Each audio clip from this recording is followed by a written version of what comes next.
Hi friends, welcome back to my channel. आज हम लोग टॉपिक जो पढ़ेंगे वो हिंदी का है, वर्णमाला। सबसे पहला टॉपिक हिंदी में जो भी अभी चैप्टर वाइज हम लोग इसमें पढ़ेंगे। सबसे पहला चैप्टर आपका वर्णमाला आता है, यानी अल्फ़ाबेट। तो उसमें एक भी क्वेश्चन आपका छूटना नहीं चाहिए। इसमें जो भी मैं इसमें छोटी से छोटी चीज़ भी आपको बताऊंगी, तो वर्णमाला से एक भी क्वेश्चन आपका नहीं छूटेगा। तो चलिए स्टार्ट करते हैं। तो आज का टॉपिक है वर्णमाला, अल्फाबेट।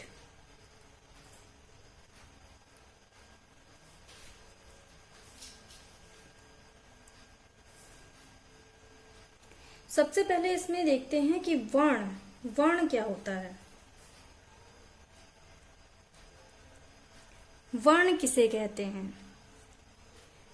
तो वर्ण की परिभाषा होती है भाषा की सबसे छोटी इकाई,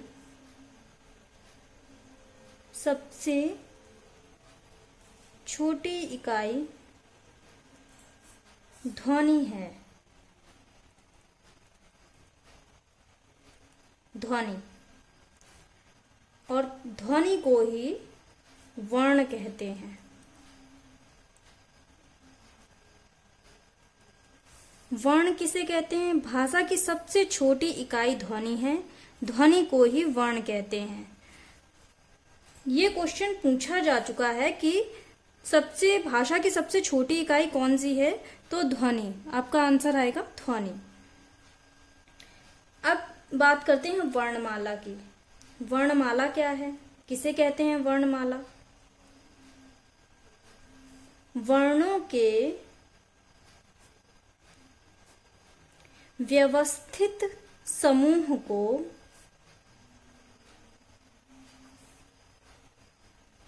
वर्णमाला कहते हैं।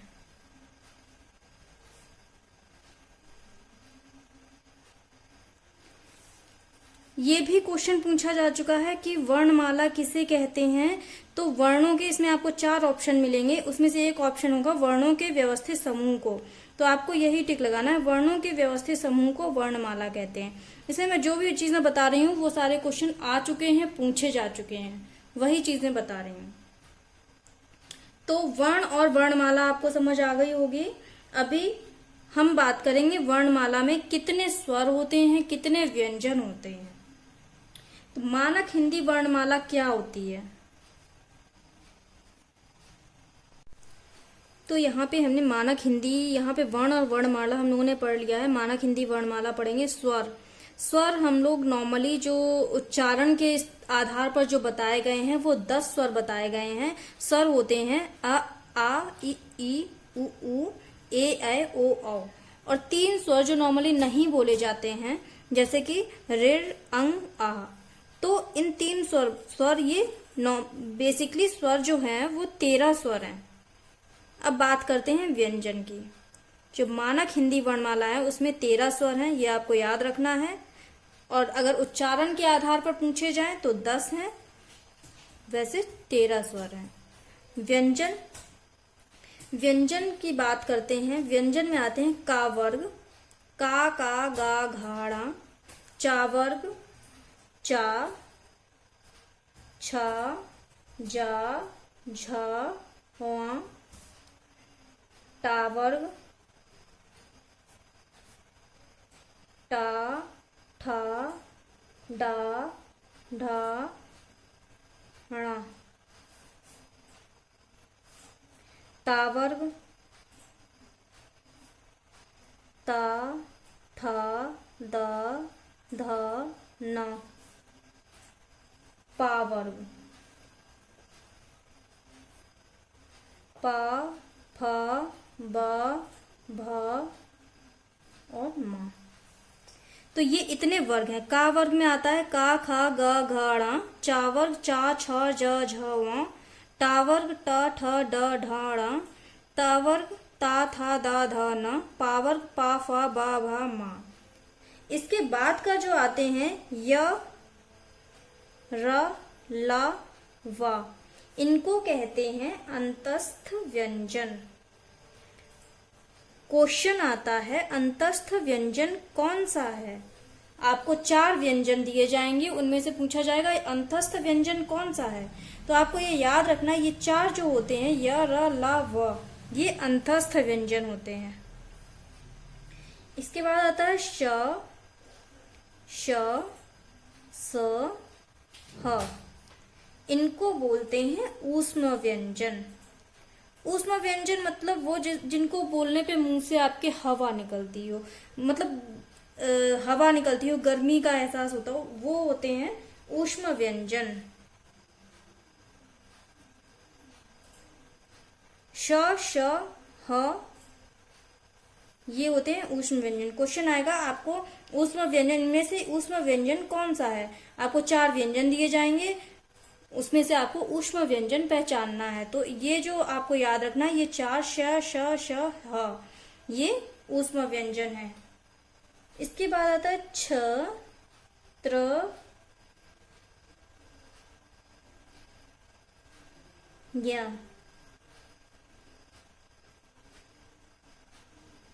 और श। इनको बोलते हैं संयुक्त व्यंजन। संयुक्त व्यंजन छ, त्र, ज्ञ, श। संयुक्त व्यंजन क्योंकि ये 2 व्यंजनों के संयोग से मिलकर बने होते हैं, इसलिए इनको संयुक्त व्यंजन बोलते हैं। तो आपको याद रखना है कि अंतस्थ व्यंजन कौन से हैं, ऊष्म व्यंजन कौन से हैं और संयुक्त व्यंजन कौन से हैं। अंतस्थ व्यंजन है य, र, ला, व। ऊष्म व्यंजन श, स, ह। संयुक्त व्यंजन छ, त्र, ज्ञ, श। अब मैं बताती हूँ कौन से व्यंजन से संयोग से ये शब्द बने होते हैं। तो सबसे पहले यहाँ पे देखेंगे छ। छ जो है वो क प्लस श से मिलकर बना होता है। तो ये भी क्वेश्चन पूछा जाता है कि ये श व्यंजन जो है वो कौन से 2 व्यंजनों से मिलकर बना होता है। 4 ऑप्शन आपको मिलेंगे, इसमें से आपको पता होना चाहिए कि क और श से मिलकर छ बना होता है। और ये जो हलंत है इसका भी ध्यान रखना पड़ेगा। अब आता है त्र की बारी। त्र ये कौन से व्यंजनों से मिलकर बना होता है। त प्लस र। अब आता है ज्ञ। ये मिला होता है ज प्लस व, ज्ञ, ज्ञ बोलते हैं। श्र, श्र मिला होता है श प्लस र। तो ये 4 व्यंजन हैं, इनको संयुक्त व्यंजन बोलते हैं क्योंकि ये और व्यंजनों के संयोग से मिलकर बने होते हैं। तो इनको आपको याद रखना है। छ बना होता है का और श से, त्र ता और रा से, ज्ञ ज्ञा और वा से, श्र स और रा से। ये ज्यादा कोई कठिन नहीं है, उसमें जो शब्द है उसी में से निकल रहा है। त्र तो ता और रा, ज्ञा ज और वा, श्र श और रा। तो ये चारों आपको याद रखने हैं। इसके बाद मैं बता दूं कि व्यंजन टोटल कितने होते हैं। 33 व्यंजन होते हैं, इसमें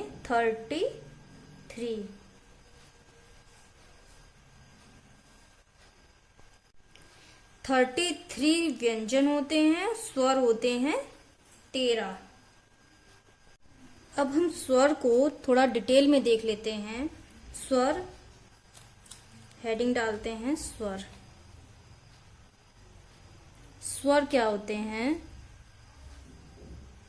स्वतंत्र रूप से बोले जाने वाले जो वर्ण होते हैं वो स्वर कहलाते हैं। लिख के बता देती हूँ। स्वतंत्र रूप से बोले जाने वाले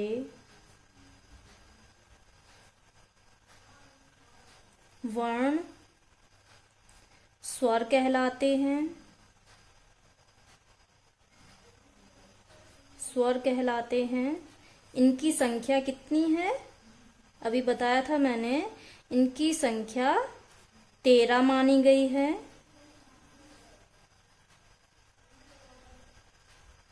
अब आ जाते हैं स्वरों के वर्गीकरण पर। स्वरों का वर्गीकरण।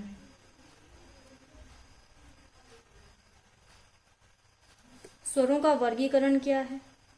स्वरों को 3 भागों में वर्गीकृत किया गया है। ह्रस्व नंबर 1 ह्रस्व स्वर, नंबर 2 दीर्घ स्वर और नंबर 3 प्लुत स्वर।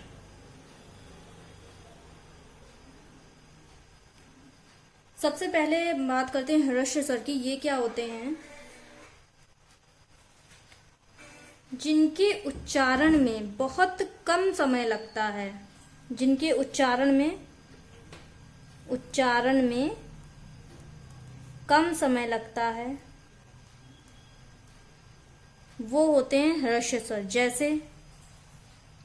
जैसे आप ऐसे समझ लीजिए जिसमें कोई मात्रा नहीं होती है, जैसे छोटा अ, ई, उ, जिनमें कोई मात्रा नहीं होती है वो ह्रस्व स्वर कहलाते हैं। उनमें उच्चारण में बहुत कम समय लगता है और उनमें कोई मात्रा नहीं होती है, जैसे कि अ, ई, उ। दीर्घ स्वर क्या होते हैं? दीर्घ स्वर वो स्वर होते हैं जो ह्रस्व स्वर से उच्चारण में थोड़ा सा अधिक समय लगता है, इससे थोड़ा अधिक समय लगता है। जैसे कि जिन स्वरों में मात्राएं होती हैं उनको दीर्घ स्वर कहते हैं, जैसे बड़ा आ, बड़ी ई, ए, ओ, औ, ये दीर्घ स्वर में आते हैं। इनके उच्चारण में ह्रस्व स्वर से थोड़ा सा अधिक समय लगता है और इनमें मात्रा होती है, तो इनको दीर्घ स्वर कहते हैं। प्लुत स्वर क्या होता है? जिनके उच्चारण में दीर्घ स्वर से भी अधिक समय लगता है, उसको प्लुत स्वर कहते हैं।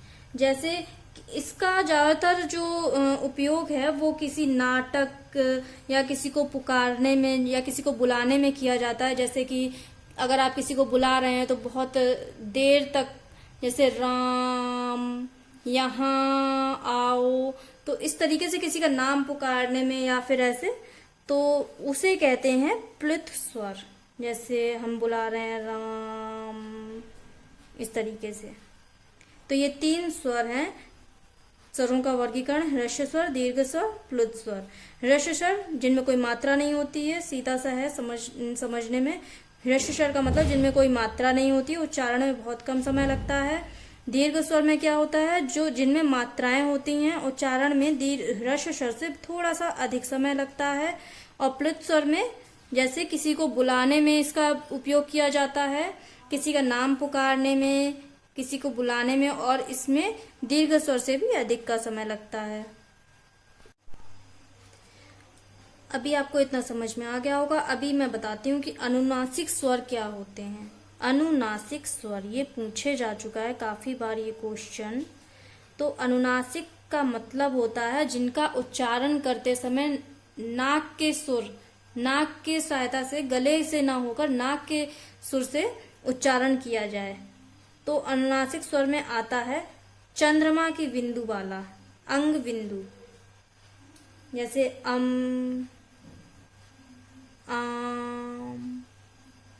मतलब चंद्र बिंदु जिसमें होगी वो अनुनासिक स्वर में गिना जाएगा। तो इतना स्वर का जो था वो इतना है। इसके बाद आता है व्यंजन, वो अगले पार्ट में हम देखेंगे। ये मैं शुरू से रिवाइज एक बार कर देती हूँ, इसके बाद इसके दूसरे पार्ट में देखते हैं। सबसे पहला टॉपिक अब हम लोगों ने शुरू किया था, वर्णमाला यानी अल्फाबेट। वर्ण किसे कहते हैं? भाषा की सबसे छोटी इकाई ध्वनि है, ध्वनि को ही वर्ण कहते हैं। तो इसमें से क्वेश्चन अभी पूछा जाएगा। इसके बाद मैं वर्णमाला पढ़ाने के बाद आपको क्वेश्चन जो है इसके प्रैक्टिस सेट वो भी कराऊंगी। एक भी क्वेश्चन इसके अलावा कहीं से आपको नहीं मिलेगा। तो दूसरा देखते हैं वर्णमाला। वर्णों के व्यवस्थित समूह को वर्णमाला कहते हैं। वर्णमाला। इसके बाद मानक हिंदी वर्णमाला क्या है? उसमें आते हैं स्वर और व्यंजन। स्वर क्या है? स्वर 10 स्वर, उच्चारण के आधार पर 10 स्वर माने गए हैं, किंतु स्वरों की संख्या, कुल संख्या 13 है। स्वर कौन कौन से होते हैं? अ, आ, इ, उ, ए, ऐ, ओ, औ, अंग, आ, रे। व्यंजन, व्यंजन कुल 33 माने गए हैं। इसमें वर्ग के आधार पर इनको विभाजित किया गया है। का वर्ग, चा वर्ग, टा वर्ग, ता वर्ग, पा वर्ग। अंतस्थ व्यंजन या, रा, ला, वा। ऊष्म व्यंजन श, श, श, ह। संयुक्त व्यंजन छ, त्र, ज्ञ, श। और ये जो 4 हैं ये किन शब्दों से मिलकर बने हैं, ये शब्द आपको याद रखने हैं। फिर आता है स्वर। स्वर क्या होते हैं? स्वतंत्र रूप से बोले जाने वाले वर्ण जो होते हैं वो स्वर कहलाते हैं और इनकी संख्या 13 मानी गई है। स्वरों का वर्गीकरण, ह्रस्व स्वर उच्चारण में कम समय लगता है। आ, ई मतलब कोई मात्रा नहीं होती है।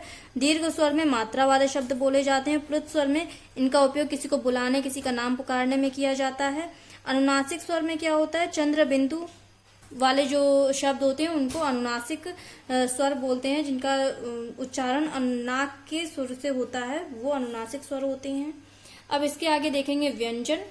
जो आपके स्वर और वर्ण में जितने भी क्वेश्चन बनते हैं वो इतने में ही बनेंगे, और इसके आगे व्यंजन देखेंगे नेक्स्ट पार्ट में। तब तक के लिए आप लोग वेट कीजिए। ठीक है, बाय।